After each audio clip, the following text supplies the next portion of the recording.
You're listening to If Only I Were Wiser podcast, where Raina Wilson brings together wisdom and raw life stories to provide encouragement and truth. So many times it's easy to become discouraged in your own pursuit of health because your story or circumstances look drastically different from your favorite influencer or even the expectations you had for yourself. If that is you, welcome! This space is for you to learn, breathe, and maybe just listen and see what wellness could look like for you. Hey friends, welcome back to the If Only I Were Wiser podcast. On today's episode, I have the feminine force, Paris Simpson. Paris is passionate about guiding women in reclaiming their radical, embodied, and empowered feminine wellness. From holistic and physiologically based birth keeping services and education of HTMA lab analysis to womb work, she offers an all-encompassing approach to rewilding women. In this episode, we really dive into what it looks like to support your body nutritionally and physiologically through protein intake to really build your best confidence in your feminine figure. If you've been around my page at all, you know that protein prioritization is really important to me, so it was such a blessing to have Paris join in on this conversation, so let's dive in. Hello, Paris. Welcome to the If Only I Were Wiser podcast. Thank you so much for having me. I'm pretty stoked to be here. Yeah, I am really passionate about this conversation, very diehard passionate about this conversation. Oh, I love this. It's going to be good. So I'm really excited to dive into this with you. But before we get to the meat of the conversation, I would love just to hear about you. What does life look like for you right now? Just like a day in the life of Paris. Yeah, day in the life of Paris. Man, okay. So my husband and I have two little girls they're almost 8 and just turned 6. So we live in northern Alberta in a very small community. We farm organically for a living. We homestead. We do all the things. We're very integrated in the land and within nature, and that's our happy place. So that's where you're going to find us most of the time. Yeah, I mean, like I said, nature's our happy place. So that's where we are. If we're not here, we're adventuring throughout wherever we can. We love to travel as well, and just experience this beautiful earth. So that's a big passion of us as a family. Outside of that, I am a woman that is very multi-passionate in all things feminine physiology. So that is my full-time business, and mentoring a lot of women and running my practice alongside women. I do HTMA labs, and like I said, predominantly mentoring. That's where I shine, and then working on courses, which is really excited. And that's new ground for me, is releasing courses just so that's more accessible for women. So I've got things on the go all the time, and that's what I love. Outside of that, I'm like, what about me? Like, outside of me and my family and farm and nature and my practice, I love to read. I love music. I love animals. And I'm always studying, I'm always researching, I'm always integrating all the new things all the time in my life. I'm very much a student of my body and a student of life, and I think that sums me up pretty well. Oh, for sure. I love that. I can totally empathize with a lot of the things you said. And even as soon as you signed on, seeing all your plant babies in the background, I was like, oh yes, this will be we're gonna vibe so well. It'll be so fun. Totally. I love that. I would love to dive in to just hear how this space started for you. What was it always kind of just this heart and innate passion to serve women in this capacity, or was it this progression in your own story? That's such a great question. So to be totally honest with you, never, ever did I have the heart or maybe the capacity or sphere of mentality to ever think that this is where I was going to be one day. It wasn't a thing for me for a very long time. At 16 years old, I blew up in a lot of expressions that my body was trying to just be like, okay, hone in here. You're living very apart from the body, very apart from your nervous system. You're disintegrating from wholeness of a person. We need to buckle down here. And I went immediately medical realm. The medical system failed me, hand over foot failed me. Mm-hmm. And that threw me into at the time, what I thought the most painful, agonizing journey of my life, this is 12 years ago now. And, looking back, I'm like, that was a gift from God that I was put through that. I don't believe in diagnosis, but for the sake of this conversation, I was given diagnosis of endometriosis. I was infertile. Yeah. And I blew up in Lyme disease. So we had autoimmune going on. I had so much stuff going on, and I was quite debilitated from it. And it was really my journey of coming back home to myself. If I'm to Mm. sum it up, that's exactly what it Yeah. was. So within that, man, did I ever take a lot of rabbit trails? And it was really about an 8 to 10 year healing journey for myself, until I stopped outsourcing. And that was really brunt of it, is a huge lesson I learned. I was outsourcing the whole time. I didn't believe that I had what it took to heal myself, for that many years. And so it was within that I had a huge wake up call again. I was like, wow, like, what if this is my body just asking me to come back home to me and hone in on me and really delve and research into feminine physiology and metabolism? And that was it. It was like boom. And then God just opened doors for me, and I jumped and I jumped and I jumped, and I had no Mm-hmm. idea where I was going, what I was doing. And it just all happened from there. And it was just, I was brought into so many spheres filled with incredible people that I all of a sudden was a student of and getting mentored by. And that's been the past 2.5 years now of my life. And so I I was like, yeah, okay. Well, if we're gonna do this, we're gonna go all in and do this. And I have tried different businesses in the past, delving Mm-hmm. into, it was always based around health and wellness, these past 10 years. I mean, I'm a holistic birth doula as well. And that started 6 years ago after my birth with my girls. And so that was really a tipping point into the whole land of honoring feminine physiology. And it's just busted wide open from there. So it's all the avenues now. Yeah. It's all the things now. This could be such a multifaceted conversation. And I think it's just like a complex, Truly. like the beauty of the complex of like femininity, which I could be a whole other subset to this conversation, especially in like culture Yeah. right now. And at least for me, like it's perceived that like femininity is embodied through the aesthetic. It's embodied through um like we have this conversation of like, well, what is woman? um Yeah. and it's very much this battle to like protect this like very sacred space that as a teenager, Mm-hmm. like you said, like I was blowing up within Mm-hmm. myself thinking that femininity was something that somebody else could give me or something else that I could Yeah. chase in the hopes that like Yeah. that would satisfy me. So I would love to just start off talking about like maybe it was some of the shifts nutritionally, or what were some of the first steps that you kind of took that you noticed this like massive pivot that gave you a sense of fullness in your Mm. femininity and Mm-hmm. this like women and like female embodiment. Yeah. It was the waking up to realizing how unsafe I actually felt in my own body.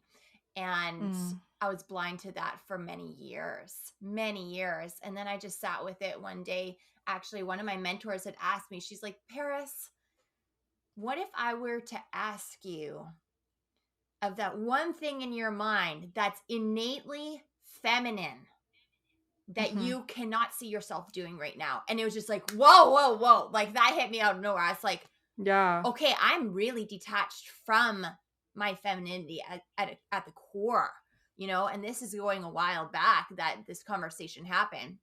And I was like, okay, so I just don't view being feminine as safe. What has been Mm. projected onto me that's made me adapt to this identity that is completely against my physiology?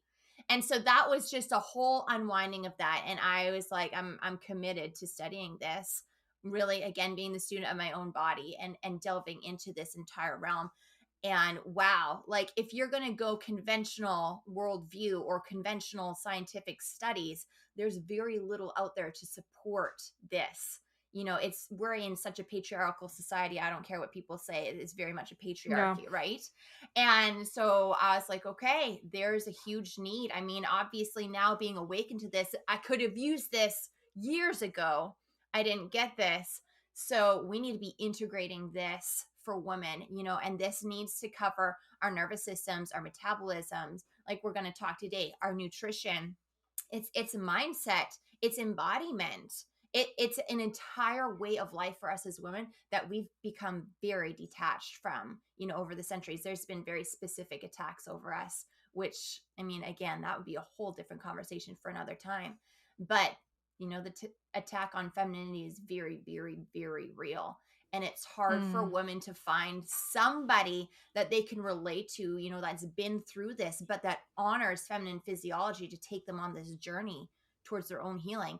And, a lot of times people will be like, they'll come to me and be like, thank you for being the healer that you are. And I'm like, I that's an honor, first of all, that people Yeah. consider me that, but I don't view myself as someone's healer. I want to be the person that's guiding and mirroring things back, because the healer's in all of us. We contain the medicine, right? And it's just having that reflection of someone helping you draw it out yourself. And that's why I believe Mm. where the true magic starts to happen in all things femininity for us. And it's definitely like this place where you said at the very beginning, not outsourcing that belief or like outsourcing that answer, because like you said, like ultimately, like the Lord has given that to us. So it's Absolutely. acknowledging what lies are you believing, what Mm-hmm. things have been spoken over you, Mm-hmm. like what traumatic experiences are like stuck in your body Yes. that are manifesting Yes. in a way that like you can't step into what the Lord Yep. has already designed for you. Exactly. And I come back to this all the time with people, and I'm like, whether you believe it or not, we have a divine creator who my relationship with is God, same as yours. Like, he is my Lord, he's my creator. And we're told we're created in his image. Like, if we actually just sat with that, like really, really deeply, Mm-hmm. are we honestly going to believe that our bodies do not heal and we do not hold this innate design for healing and transformation? But that's what worldview has really put on us, that we're just bound to disintegrate. We're bound for disease. We're bound for X, Y, and Z. And I'm like, oh my, no. If we're thinking that way, that's exactly where you're going to go. But it doesn't have to be that way. There's also the whole reality of, yeah, we live in a fallen world, but we can thrive through this with the magnificence that God's given us through Mm-hmm. nature, through our bodies. And yeah, that's a big topic to unload. Oh, for sure. And I think it's like walking this tension of like everybody's convictions are different, but holding Mm-hmm. this tension of what is but not yet, right? And Mm-hmm. also like finding beauty in that tension. And I think like Yeah. wrestling with that is just like really uncomfortable for people, Oh, yes. or to even have the conversation of Yes. like, hey, like I do believe we live in a fallen world. I do believe that like one day I will be fully whole, Mm-hmm. but I think it starts, it may not be right now as Mm-hmm. much as I try, Mm-hmm. but at least we can have like open conversations with people Yeah. about the fact that there is going to be a tension. Yeah. And that's where I think a lot of healing can be found, is just like acknowledging Big that there's time. tension. Big time. Big time. It's just, it all comes back to awareness, right? And so many of us, I mean, culture itself is very closed minded, one direction, like put your head down and just truck on. And, and, that's so damaging to us, the high stress narrative and the closed mindedness and not expanding, right? I think people innately, no, let me rephrase that. I think people have been projected upon to really live out of that fear of expansion. And oh, has that done us a disservice? Yeah. So where do you think nutrition plays, because I think it like nutrition is foundational to this conversation. Absolutely. So where do you think nutrition can play a role in creating safety in our bodies, and especially for, I know so many women have come from the story of undernourishment, over hustle, and falling into like that exact like belief of just being Mm. small and not being able to take up space. Oh, that's so good. That's one of my favorite phrases. I've been talking to all my clients about exactly that. I'm like, take up space, ladies, let's go. Like, and that means in your own life too. I think a lot of people think of it as, our external relationships. This is in your own life too. And that's in nourishment. In nourishment, we're taking up space because we are fulfilling our needs. a lot of women have a very detached relationship with even that, right? So when we're coming back to nutrition, when we're looking at the feminine metabolism, we're looking at us specifically as women, the majority of studies done out there and things marketed to us is pretty male centric. And Mm. and so we feel pretty lost in the noise. I think most of us would agree that we feel lost in the noise. And marketing really targets women as well in a very derogatory way. You just look at billboards in and of themselves, or models on websites, and it's all over the body image that we're quote unquote supposed to fit. And through that, we just start internalizing, oh yeah, if I need to starve myself, I need to eat less to look like this. And I'm like, can we not go back to like we'll go back to ancient drawings? Look at how voluptuous those women were. Like they Yes. ate, they nourished, and I guarantee you those were women that were living their best lives. Like they didn't have that body image care. They were living fully in their feminine bodies. They were making babies, they were growing the food, they were fulfilled women.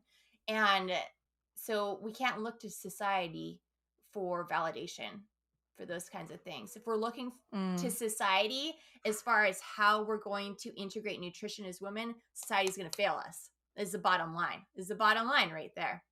So we Yeah. need to really go back to ancestral eating, which is, like you said, absolutely foundational. This is a foundational core that I teach to all of my clients as well.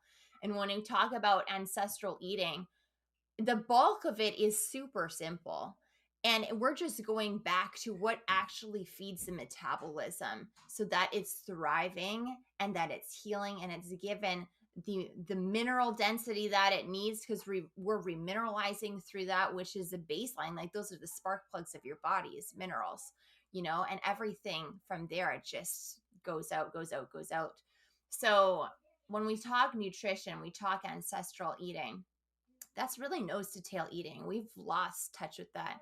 I mean, this is going to sound super not modern, but how bizarre is it that we literally drive to a store to pick up our food? Mm. Like when you think of how we have always lived as humans, and this modern world glorifies convenience, and within glorifying convenience, we're stripped away from the roots Yeah.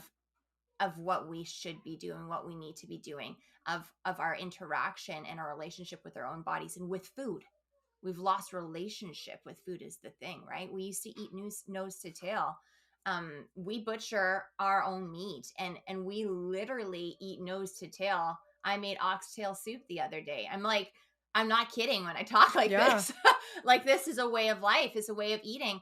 And the less desirables, which is the organ meats that modern world has defined them as. I'm like, do you know how valuable those are? Yeah. And we're literally conditioned that, oh, liver's so gross and ew, disgusting. You eat heart, like all these things. I'm like, the biggest point I could hit home here is if society's bashing it, you should look into it a little bit deeper. Especially if it's like FDA government Right. bashing. You should do some research. So yeah, like getting into the nitty gritty of whole animal eating is huge, because within that, you're utilizing the bones. You're getting that collagen and gelatin rich bone broth into your body. And collagen is an essential building block for your body. Where else are you going to get things that are that real and that bioavailable to your body? You're just not, right? Not near to the extent when you're consuming whole animal, right? And that's a whole other conversation. Like Mm-hmm. there's animal protein and then there's plant protein. Like plant protein lacks the essential mineral nutrients that is beneficial for optimal feminine well-being. My clients that I've done HTMAs on that are vegan are the most deficient, depleted women I see. Wow. I also work in the birth realm. My clients that are predominantly vegan, their placentas literally disintegrate when you're touching them, when you're holding them and Wow. handling after. I couldn't even encapsulate one actually because it was that frail. I'm like, that was your baby's building block. Like we Mm. just think about the whole maternal, side of things, and how babies are also reaping either the benefits or the lack of nutrients that we're consuming as women, right? We're the ones that are setting trends for our generations. Quite literally, like Yeah. physically we are. Right? So yeah, that no stale eating is such a big deal. Getting back to organ meat. And then as far as you're thinking carbs and fats go, there's a whole conversation around, well, let's do Yeah. fats. Let's go into fats now. So there's your saturated fats, your unsaturated fats, right? And saturated fats have been Mm-hmm. demonized. Let's call it as it is. Don't eat the butter. You're going to get Yep. fat. Eat the margarine, and PUFAs, which is polyunsaturated fatty acids, are what those unsaturated fats are. And our body literally cannot utilize those.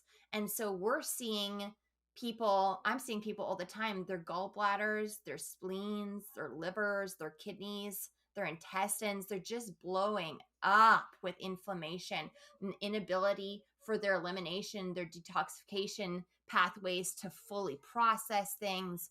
All Mm-hmm. those clients too, guess what? They have a diet that's very, very heavy in polyunsaturated fatty acids. That's your vegetable oils, your canola oil. It is your nut and seed oils. Yeah. Vegans especially, you're very heavy into the nuts and seeds. I went through a season like this in my life. Like, I've done these things. Yeah.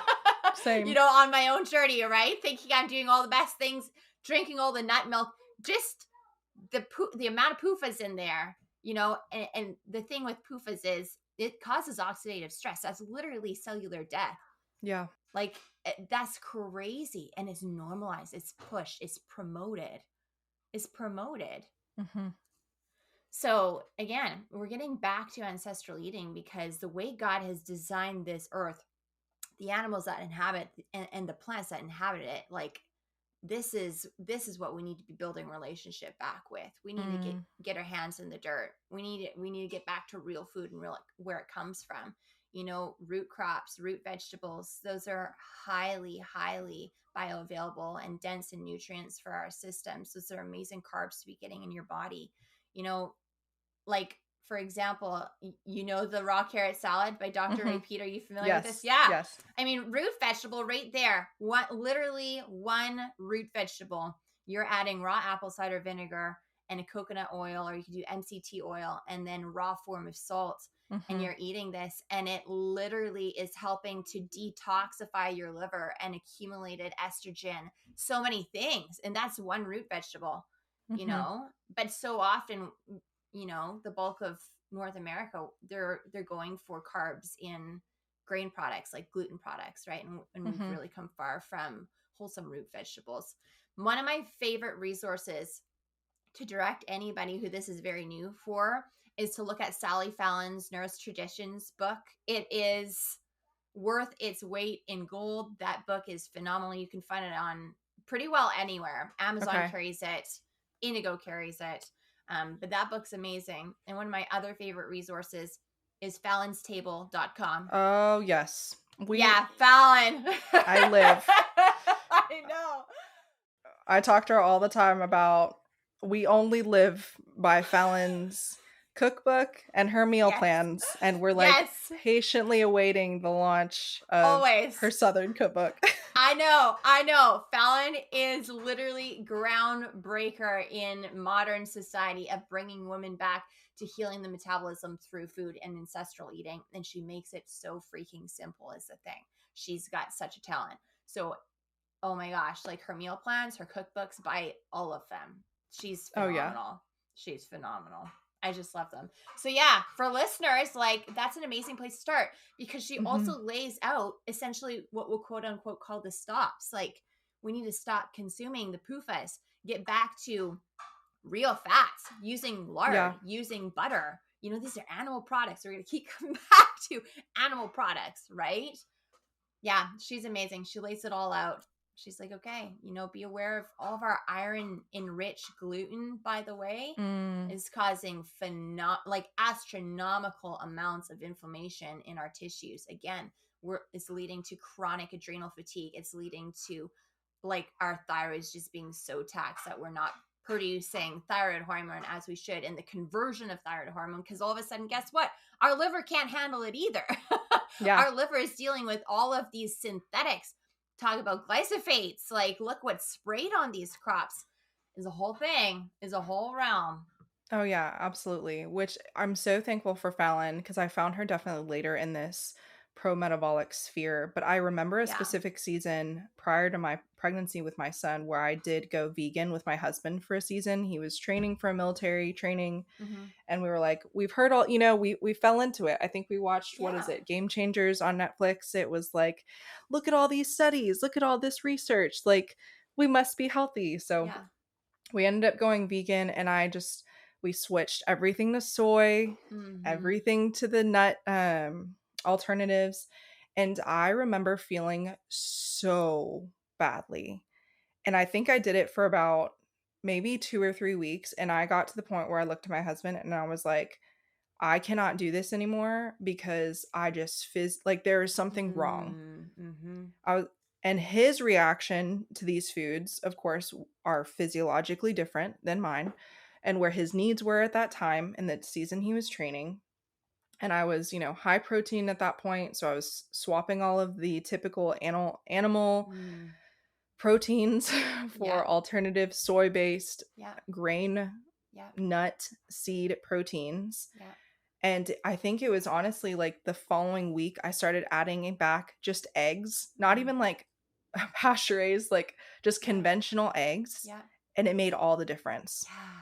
And that's what I think was the first introduction to understanding like nutrition is foundational for everyone, but to Mm. understand like female physiology and how Mm-hmm. to support your body Mm-hmm. nutritionally for healthy femininity plays a role in so much more. Oh, Like it's your huge. fertility, it's your hair, it's not just looking lean. Yeah, exactly. Exactly.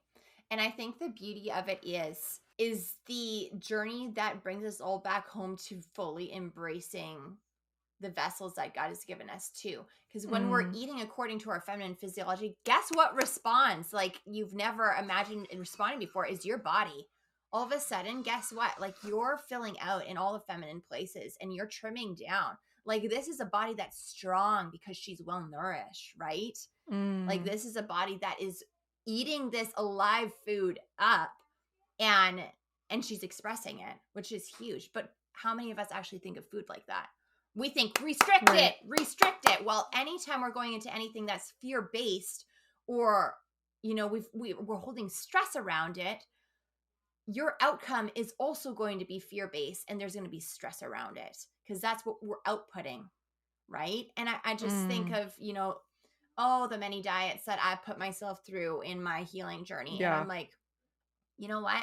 I was bloated, I was inflamed, and I felt like crap with every single one of them. Yeah, Every single one of for them. Or sure. it would be just a short amount of time, would be like, oh, yeah, this is feeling great. And guess what? The plummet always came, always came. And it wasn't until I was able to release that fear or stress or ideal of what I should look like or feel like and Mm, started actually nourishing myself, building a relationship with food, that everything's changed. There is the entire nervous system reaction as well that we're not taught about. If we're not integrating the full body experience, we're not going to have full body results, yep. right? We're not going to have that fully integrated healing that we're Yes, desiring. which I think we touched on it earlier, like just the desire to be small manifests out of this like hustle of like the health and fitness culture, which like Yeah. as a health and fitness coach, and especially for pregnancy and postpartum coaching, like that has been such a major shift for me to make and pivot in my own heart Mm-hmm. of realizing that like there's a way to pursue fitness and in a Yeah. healthy way. Like I want to be able to carry my son. I want to be able to chase him around the yard blowing bubbles. Like Mm-hmm. fitness is foundational also to femininity outside of Absolutely, it is. shaping the way that my body looks. And protein Mm-hmm. is the ultimate Mm-hmm. underlying It is. just macronutrient that I think so many women are lacking, or maybe it is like this place of fear of growing or putting on weight Mm-hmm. Mm-hmm. and expanding. Yeah. So, how does Yeah. protein begin to play a role into this conversation? Okay, that's a great question. So every time I have a client who's hitting a roadblock, I ask them, how much protein are you eating? And they're like, Mm, I had a couple pieces of bacon and there's some ground meat in my supper. And I'm like, girlfriend, that's not how it no. works. That's not how it works. We need to be eating and we need to be prioritizing that protein. I find that we're pretty good with getting in the carbs and the saturated fats once we repair that relationship. And Yeah. it's the protein that we struggle with because a lot of us, like you said at the very beginning of this conversation, we're coming in already deficient. We're Yeah. already malnourished, right? And that goes mind and body. It's hand in hand. And so when we're already deficient, you know what? It takes time for us to build our appetite up. And this isn't talked about very often. And all of a sudden, we're like, oh, but I don't feel hungry for this, or I don't have the capacity to hold this, or I'm getting bloated by this. And Mhm. and that is definitely a sign from your body. Like, we need to take this slow and intentional. It is work to increase protein and also listen Yes. to your body. You don't just boom, okay, we're doing 125 grams of protein starting tomorrow. Your body is Mm, not going to know what hit it. Your digestion, likely, if you've dealt with any other struggles before, is going to be like, okay, you're going to experience the bloat of a lifetime. Like, it's yeah. going to be uncomfortable because your digestion also has to pick up because, adequate protein plays into so many different facets of us as women, including our digestive juices, including our liver function, our hormone projection. It is literally, it's sustainable long-term fuel. And you just backpedal a little bit and think when we're deficient in that, we don't have adequate cellular energy, which means we don't have adequate fuel to even hold capacity for that. So it has to be a slow, intentional integration of it. So I feel like, at this stage of the game, when you're just getting aware of this, you're like, okay, I need to be fully integrating these amounts of protein. Where do I start and how do I do this? And a really good baseline, actually, let me preface with this.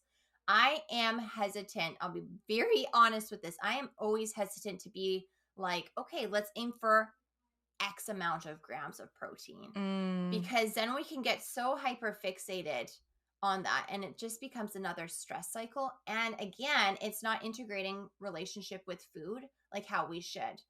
So you do need to really get to the bottom of your relationship with food prior to this, and the mentality of, I'm in a season of intentionally nourishing myself, and I am watching these numbers and I am attuning to my body in this because I want to be the best nourished version of myself. So there is a time where tracking comes into play. I don't believe that needs to last for very long, though, is the thing. yeah. If we're always portion sizing, if we're always measuring out the exact grams, like, it is stressful. And again, it's going to impair our relationship with the nourishment aspect of ourselves and our food. So in this stage of the game, when you're heading into this, what I always encourage women to do is have a food and mood journal every single day. You're going to track how you're feeling. You're going to track where you're at in your cycle. This is a whole different thing we could go into, is eating according to our cyclical nature. Um, and then also, obviously, what you're eating. What are you consuming in a day? And I have them do that for about a week. We come back and we look at it. And then I'm like, okay, now this week you're going to measure out your food as you do this, and see how many grams of protein you're actually getting. And a lot of women are floored. They're like, I got like 50 grams of protein. Yeah. And for reference, typically you're aiming for like 1 to 1.2 grams of protein times your ideal Yes. body weight. And that's not ideal body weight, is tricky because a lot of us Sure. have a falsified, culture induced ideal body weight mentality, right? Yep. And so it's important to really, really feel that out. Sometimes a lot of us don't even know where that is until we start nourishing ourselves in this way and just start eating right and building relationship with our bodies in that. And then you can do that. But in that case, a really good approximate is getting at least 100 grams of protein in your diet daily, and then you can build from there if need be. But I'm finding that, that 100 grams is pretty essential for feminine physiology for us to have Oh, that, absolutely. and that's kind of a minimum, and then we could go into calories even. Most women are, and like the average North American woman is eating under 1,000 calories a day. Yeah. That's less than what your That toddler needs. yes, my son is too, and his RDA, the RDA recommendations are 14 to 1800 calories. Exactly. When in many seasons I was eating 1700 calories with exactly what you said, the fear-based Yeah. mentality around all of the numbers. Exactly. Exactly. So when we talk numbers, so important that we're on board with ourselves before we get into that, because if it's going to become an something we're obsessing over, it's dangerous, and just don't go there. Just eat for Mm, now. Just get good food in yeah. your body, right? But yeah, it is important, going back to calories, like for reference numbers again, like 2,500 to 4,000 calories, give or take, depending if you're nursing, Yep. the amount of exercise you're doing and what type of exercise, and then obviously your lifestyle, everything comes into play with it. But yeah, most women aren't hitting anything close to that, and that's not sustainable. And then women are wondering why they're having hormone issues. Well, guess what? When we don't have adequate protein or nutrients, quality nutrients Hmm. too is a whole other thing, like we talked about at the beginning of this conversation, ancestral eating, quality nutrients. We're getting well fed animals on our plates. We're Yeah. getting well raised vegetables on our plates, and the quality plays into it. But, if we're eating crappy and we're not eating enough, Mm, your body's going to reflect that. That is hormone chaos central. And it also highly affects your nervous system. So many women I talk to on a daily basis, I literally had this conversation with a client this morning. She's like, Paris, does nutrition play into my nervous system and why I just feel like I'm on a hyper stress mode all the time? I'm like, that's yep. exactly it. It's exactly it. The cheapest way for you to start healing full system, those of you struggling with anxiety, depression, just perma stress, like we're in that mode all the time. It's like, you got to feed your body, girl. You got to feed and nourish your body, because guess what? Once you get those building blocks in play, your system's going to come out of that hyper stress drive. That fight or flight response is going to be like, oh, I am not under attack because I've got food. I've got enough food. And that's going to set off all the alarms in your body that, oh, I can Mm, rest, I can relax, I can come back to a basis of safety within my system. yes. That's such a big thing that's overlooked. I think of little kids all the time, having tantrums, and it breaks my heart because a lot of the times it's lack of proper nutrition, Mm, it's lack of quality nutrients, and their bodies are just exploding for it. But that's not talked about very often. We're no different as women. We're absolutely no different. Having cycles, like when we come into our bleed every month and we feel like crap, that's not normal. And you know what? The best way you can start fixing that is through nourishing your body, is through eating well, through repairing that relationship yes. with food. And I'm so thankful that you made the point, because I definitely, just hearing you talk about it, have made the mistake myself, because protein prioritization is one of the big things that I talk about on my page for everything that you've talked about, because I've come Mm-hmm. from undernourished seasons. This pregnancy Yes. or Yeah. postpartum period, I was shocked when I'm still nursing my son, so that's like kind of in there. But I was Yeah. shocked when I think I stepped onto the scale at a year postpartum and I weighed less than what I did in high school.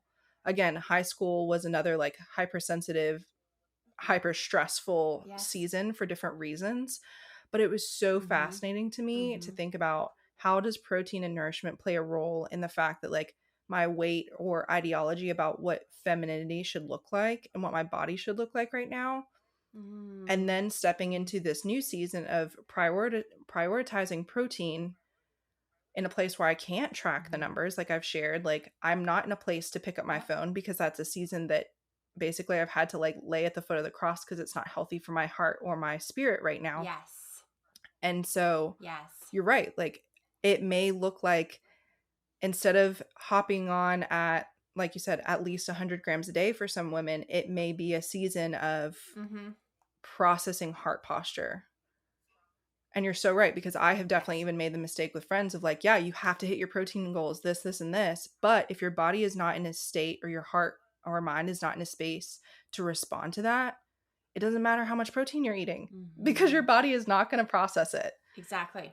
Exactly. 100%. How we are projecting fears out of our woundedness onto our bodies, onto nutrition is going, like I said, it's going to reflect. You could be hitting those goals, right? But if it's out of fear or chronic obsession, it is not going to be fully manifesting the nourishment in your body that it otherwise could be. Yeah. That's so true. It's so key. It's so key. We have to repair relationship and know your boundaries. Like you said, you can't be tracking that because you know where your heart posture is Yeah. in terms of that right now. Like, we need to be that honest. Like, seriously, kudos to you. That is so huge for women to hear, because we Mm, are obsessive over tracking, yes. because we get obsessed with the end goal. And I just tell women, can we stop with the end goal game? We're on a journey. There is not an end goal. There's not an end goal. And if there is, that's in God's hands, not ours. Like, we need to be able to rest and enjoy the journey with intention. It's this whole fine tuning that's going to be lifelong, honestly. So you might as well start enjoying it now. Yeah. We're not going to find it on this side of heaven right now. No, we're not. Exactly. Exactly. It's a constant refining, right? That's a Absolutely. better way to look at it. We're completely refining, transforming. Yeah. The sanctification process, right? Exactly. Exactly. I had that same conversation with a friend this morning, because she was saying like, I am in a place to track, and I was like, Mhm. that's Mhm. awesome. I'm so proud of you. But like, if you're not eating enough, like, it doesn't Yes. matter that you're tracking. So, what would be some of the first staples that you would recommend? Yeah. And again, like we talked about, it depends on your lifestyle, it depends on your life Mhm. stage. Like, what is your heart posture with this process right now? Are Right. you even in a place to view it as a Yeah. process and not this 6-week transformation because summer's coming up? Mm. What are some of those first foods or first steps that you would recommend specifically for protein nourishment? That's a great question. So I'm going to go straight back to the nutrient dense animal proteins. Okay, So I'm going to break this down a little bit, though. So this is going to be like the topic. We're going to have some subtopics in here. sure. So Go for it. we're going to talk about organ meat, because organ meat is just beautifully balanced in mineral and vitamin content. I am not a proponent of supplementation when we can be getting it predominantly from food. Your Mm, quality animal meat is going to contain so much of that. There's not a need for this whole supplementation narrative that also highly exists in the health and wellness realm, right? We yes. were made to consume food because we were made to be able to convert that into energy and what our body needs. um that's what's bioavailable and natural to our systems. Popping pills and having this high concentrate of something that's also not paired with the enzymes and everything else that it would otherwise come from food is, I feel like it's a shocker on systems. Again, in Mm-hmm. like just the functional labs that I do, I see this. I'm like, have you supplemented with vitamin D for a long time? They're like, yeah, how did you know? I'm like, Yeah. you're you're so deficient, girlfriend, because it's Yeah. We can tell. an isolate, and we're not getting the full balance effect. See, that's something that's also not talked about, is when we're really isolating certain nutrients, like vitamins. Let's just use vitamins, for example, minerals, Right. they displace other vitamins and minerals if they're not brought upon in harmony altogether. There's a synergistic relationship here that we're not taught about, and we need to be taught about. And coming back to nourishing your feminine physiology, that's going to be part of your journey, right? So when we're eating organ meat, for example, like I was saying, liver, heart, it's just that is a full complex of perfectly synergized bioavailable nutrients. And it's your minerals, it's your vitamins, it's the protein, the macronutrients on top of all that. That's huge. Mm. Huge. I'm a huge proponent of consuming organ meats. You look ancestrally, the women and children and elders were always prioritized after a hunt to be divvied out the liver. Mm. For one, that was the first one that was given out. And the women that were pregnant or had just conceived, they were brought liver, they were brought organ meats. Wow. That was their plate. And they knew, like, they innately knew that this was the most nutrient dense aspect of the animal, of the harvest. And so that was normal. That was normal for centuries. That was normal for centuries. In a Mm-hmm. lot of other cultures, it still is. They're normal. Right. Like, why aren't we studying that? Why aren't we asking those questions? So getting back to quality, nutrient dense meat and organs is the first thing that I would say that is worth splurging your money on, Yeah. because otherwise, if we're going and getting beef from the grocery store, we raise beef and we raise beef Mm-hmm. organically. They're grass-fed animals. We have friends that raise beef, lots of friends that raise beef, and we help them at brandings and such. You don't want to know what's pumped into those animals, guys, and you're consuming it. Yeah. It doesn't just magically disintegrate in their bodies and you don't get it. You're getting fed lots of hormones, lots of synthetics, like pumped full of them. And Mm-hmm. they're also being raised on grain, which is sprayed with the glyphosates again. You see how this comes full circle? We're getting the PUFAs, we're getting the Yeah. toxins, and we're getting false hormones. And that's through the meat at the grocery stores predominantly. If we're not prioritizing that grass-fed or wild hunted game, we're going to be exposed continually to the things that are causing your body havoc to begin with. So that's a big one. Mm-hmm. And the next one, like I said, we've got some subcategories. Is going to be like the raw dairy. I know that's illegal in Canada. Like, it's illegal to Yeah. purchase it. So we got to go undercover a little bit here, or raise your own, or milk share, which is a huge thing. Mm. Where a bunch of you just purchase a milk cow and you're all sharing between you. You're pitching in for the work, the money. It's incredibly affordable. It's incredibly wholesome, and you're able to do your milk, your butter, your cheeses, cottage cheese, your yogurt. Like, when you really think about what a cow gives us, cows are phenomenal blessings in the nutrient realm. So quality dairy, again, that's worth splurging on, or investing in milk sharing, like whatever you got to do. That's a big one. We can get organic cheeses and yogurts a lot easier than we can get raw milk. So there is Yeah. there is a line. It's just whatever is accessible to you without stressing over it is the best place to Mm-hmm. start again. And then eggs. Like, I cannot get over the amount of nutrients that exists in free range eggs. Chickens are wonder animals. I love my chickens. I have so many eggs a day, and I eat them Mm-hmm. raw, I eat them cooked. I'm just getting them in wherever I can. We talk about choline. That's an essential nutrient that is so rich in the yolk. Well, most women are very deficient in that, and that it plays a Yeah. huge role in pregnancy as well. So these are things worth you ladies researching and looking into. Going back to everything we just talked about with the quality meat, dairy, and eggs, again, outside of just the synergy of the nutrients within here, we're also getting critical nutrients that are compulsory for optimal feminine physiological wellness. We talk Mm-hmm. about like retinol, like real vitamin A that's coming from our raw butter, for example. Such a high, rich source of that. You're going to find retinol in those saturated fats. Your polyunsaturated fatty acids, it's doing the complete opposite. It's depleting you of that retinol.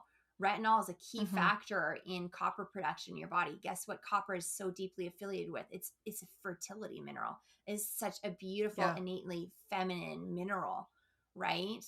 So you start looking at these things, it's all going to come back to simple eating. And it's that Yeah. quality of that eating, right? It's not complicated. But it's definitely what's been demonized, and it was what it's not mainstream. Absolutely. And I would love to hear just like what are some of the things that maybe, because you've given us a great foundation of it's starting simple, it's starting holistic, it's starting with like this posture of gratitude for Mm-hmm. even if you are going to the grocery store, and that's fine, but like having a heart posture to be like, okay, where else can I connect with nature and the world and God's creation Yes. to Mm-hmm. find these sources? So, Mm-hmm. with that in mind, how would you speak maybe an encouragement over women that are like walking into the overwhelm right now and thinking, Yeah. okay, now I got to hit these protein goals. I need to buy a cow, like there's so many things that Yeah. people will take out of this conversation. What is the Yeah. encouragement that you would give to them just listening? Yeah. That's such a great question. The first one is just going to be get back to coming home to your body and building relationship integrity with yourself, because as soon as we're going to start stressing over things and overwhelmed, guess what? It's just not going to go well. Yeah. So, what does it look like to nourish you? What does that look like right now? What do you feel is the best route of action for you to take? It could be just simply swapping out your grocery store meat for supporting a farmer and buying meat direct from Mm, them. It could be making those connections. There's a lot of beauty in that too. Like it's beautiful being able to build these relationships with people who are intentionally cultivating the land and their animals with love and then delivering this stuff to you. It's going to bring you deeper into this journey. So I do encourage women to look into that too, like build relationship with like-minded people. yeah. And your small farms, your small farmers are phenomenal people that are going to deliver what you're looking for. And they're on the same journey, and you can glean so much from them as well. Building that like-minded holistic community or that sisterhood is really big to help with the overwhelm. It's fun to do this with friends. It's Yeah. really great to be able to bring people in and be like, let's do this together. Like, where are you getting this from? Where are you doing this from? Let's make a community garden together if gardening's too overwhelming or you don't have enough land, right? Or you have a Hmm. yard that's just not going to support a garden plot. There's so many things you could start delving into. Bring it back to it being something really fun. Nourishment should be enjoyable. Every aspect of it. Every aspect of it. So bring the joy alive within it is the biggest thing. Overwhelm has to get kicked to the curb. I know like information overload is a thing, but don't allow it to manifest as overwhelm within you. Pick a place, be like, okay, this is where I'm starting. I know I Yeah. want raw dairy. I love milk. I love yogurt. I love cheese. Perfect. Go find a farmer now. Yeah. Go find a farmer, and lots of them make the butter and make the cheese and make the cottage cheese, with the raw milk because they have tons of it. And so Hmm. it could be a one-stop shop, like just start feeling out your options. And all of a sudden you're going to be like, wow, maybe this is not as overwhelming as I initially thought and is enjoyable. And man, does it feel good. It feels so good once you start integrating these things. Revel in that, express that. Mm, Women are yes. expressive by nature, and we have been so objectified to suppress it. Like that's a whole other thing that's going to come out in this Yeah. journey. That's beautiful. Like express it, and as you nourish your body, you're going to find your whole femininity is just going to light up and be like, "Give me more, give me more." And you're going to come alive, and it's beautiful. Yes, which I think is a perfect segue because community, like the Lord created us for community. Like the Lord created Yep. us to be with people. So, where Yes. can our community connect with you? What resources? I know you're building courses. Where can our community dive into all of Hmm. your stuff? Thank you. Okay, so my website is wildherwellness.com, and I've got pretty much everything on there. Also, Instagram. I'm not a big techie girl. I've got Instagram. I got a website. That's it. That's all. that's It's all that's right. the We're only here place you're for gonna it. find me. So Instagram is She's Wild and Well. And so those are my two platforms, and that's what I'm doing. I have some pretty amazing courses underway. I just launched one, which I'm going to be launching to the public. I have it in a control group container right now, but it's called my matriarchal reclamation container, and Mm, it's specifically delving into the fundamentals of building up the well-nourished woman in womanhood, motherhood, postpartum. So we oof. deep dive into this stuff in there. It's Yes. deep. It's really good. So So, needed. yeah. So, in about 8 to 9 weeks, that's going to be open to the public, which I'll be announcing that on my Instagram. And I'm also going to be releasing a course in about 3 months' time. And it is all on cyclical living, specific for our feminine nature. Again, Yes. looking at all the different facets of this, looking at nutrition, looking at our nervous system, deep diving on feminine physiology, like really understanding our systems, body literacy, how disconnected we've become from our bodies. So that's what I've got going on. I'm really excited. It's really good stuff. It's the stuff that I had the need for years ago that I just didn't have the resources for. Yep. So this is very much birthed out of a passion project, and the story of bringing my own ashes to beauty, Yeah. and I'm really stoked to share this with everyone. Yeah, we're so here for it. I love that. Thank I'm so you so excited. And it's so much. needed. Like, those are just conversations I'm personally passionate about as well, because, like, Yeah. there's so many seasons of my life that I wish, like you said, had those resources to be able to move Yes. forward with just an awareness. Maybe not my capacity to implement them, Mm-hmm. because that is a whole process in learning myself, but maybe Yes. just the exploration and space for Yeah. awareness. So Oh, that's huge. I have one more question for you as we wrap Yes. up, as we close with all of our guests. But if you could provide any wisdom to your younger self or for a community that is Mm. listening, what would you share? Oh man, Raina, you got me on this one. I didn't prepare for this one. If I could provide tidbit of wisdom for my younger self or those listening, what would it be? You know what? I'm going to go back to something I mentioned at the very beginning, and it is really exploring the reality of how magnificently God made us within his own image, and that we have bodies Mm, that are made to respond and to heal beyond our wildest capacity or dreams of believing. And that we do hold that medicine within us. Like God has integrated that in us, and we're scared, really. I think so much of us are very scared of taking that radical self-responsibility. And so that would be something I would whisper to my younger self is, you know what? Step into that radical responsibility. Step into believing all that is deep down in your heart that God's planted there, you know, and coming back home to your body and really honoring that. mm. Yes, and trusting the Lord with whatever his will is. Like Mm-hmm. I said, we talked about that tension of how much do I get in my own way, and like navigating a broken world, but also Yes. believing that it may be wrestling with that tension until we get to the other side of heaven and are like, okay, God, like, Yes. thank you for maybe not giving me healing in the way that I had expected it to come, Totally. because that would be a whole other Totally. Oh topic. yeah. Yeah, I mean that was me. That was me. Yeah, I didn't choose to deal with infertility and endometriosis and Lyme disease. I didn't choose that, but I am so thankful that God walked me through those valleys to bring me up on the mountaintops, because otherwise I would not have experienced him wow, or yeah. had the community that he's brought me if I hadn't have had those experiences. Man, that's perfectly said. Like, Jesus is the ultimate healer, and you're right, like, even in the heart of these, like, navigating Yeah. healing and wellness seasons, like, it's all for God's glory. So, Paris, this has been an amazing conversation. I have loved being able to hear your heart and your story and just your wealth of wisdom. So, thank you so much for joining us today. Thank you so much for having me. This was amazing.